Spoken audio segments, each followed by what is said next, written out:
Let me give you a quick background into me. I look after digital strategy and innovation at Trinity Mirror. I used to be a Tanite Fellow with Jeff Jarvis over in New York, and I actively teach there still, which is a very expensive habit. So, this is what we've now become in the eyes of many. We're actually vaguely hip and trendy. And what got us from being hip and trendy quite recently, it wasn't a recent thing. It didn't just happen overnight. It was actually a gradual change that's been going on over a couple of years and has only just kicked through. Just as any innovation, any startup will tell you, it doesn't happen overnight. And so what this talk will be, very simply, is 3 simple tricks to transform a large publicly listed publisher into something that's a little more current and relevant.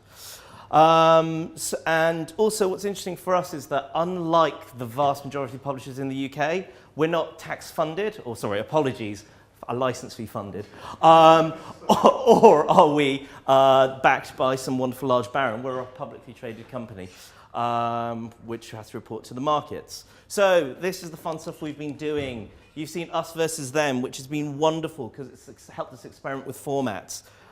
Engaging users on mobile, our recent schools database stuff. So we've been opening up school guides, data on school performances across the country. It's been working not just with our nationals, it's been working with our regionals as well. What's been really exciting for that, it's been helping us re-engage with our local audience base, because Trinity Mirror is not just the Mirror, it is a platitude of wonderful, well-beloved regional newspapers. And also we have AMPT, which has been making data journalism. Yeah. This is the problem about talking about any of our new propositions. It's giggles all the time. So, okay, now let me talk to the boring bit, because I'm the only presenter in a suit, so therefore I have to be boring. As I was saying before, the key things that made this change happen is that we had a new CEO. And he basically changed the structure of the company. We're a lot flatter now.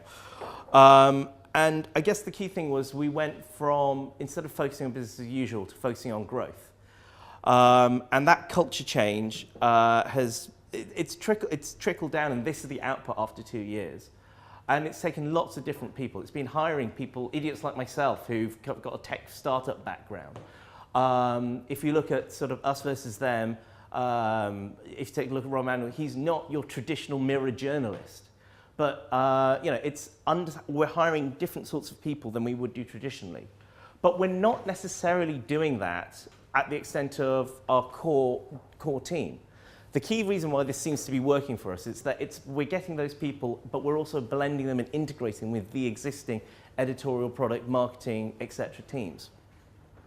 And that, I guess, is one of the key things that a good innovation process or transformation process we're doing should actually achieve. It's not about one-hit wonders. It's not just about getting one single great story. It's about making it run throughout the company. The second thing is understanding why we're doing stuff. And what we're moving towards as a company is, let's not just listen to the wonderful wise editor as to what our readers want. It's actually going out there and finding it out.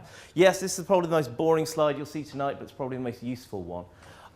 Because as news businesses, we haven't really focused on understanding the customer need and demand and then shaping the products around it. If you look at Us versus Them, it is actually something that comes completely out of this sort of matrix. It's understanding our users are now more mobile. The audience group that we weren't reaching very well were users who were finding their news primarily socially. And so these ideas, they're not just creative, wild sort of stabs in the dark. They're reasoned by user research, understanding where these users are. And lastly, it's about the integrative piece, about making sure that all the efforts are joined in. You can work with wonderful consulting firms. You can get brilliant consultants in, but unless that's anchored with teams of staff who are going to be there for the next couple of years and actually deliver and carry that through, it's not going to make a difference. So, and it's to the point of now we're actually we quite recently hired Martin Bellham, who was one of the driving forces behind AMPT, etc. So, we are actually integrating these people into the fabric of our infrastructure. So, in short, we're finally awesome, but it didn't get there overnight. It was a culture change. It was looking at data, and it was perhaps most of all focusing on the customer first, as unexciting as it may be. That's the short talk. Any questions?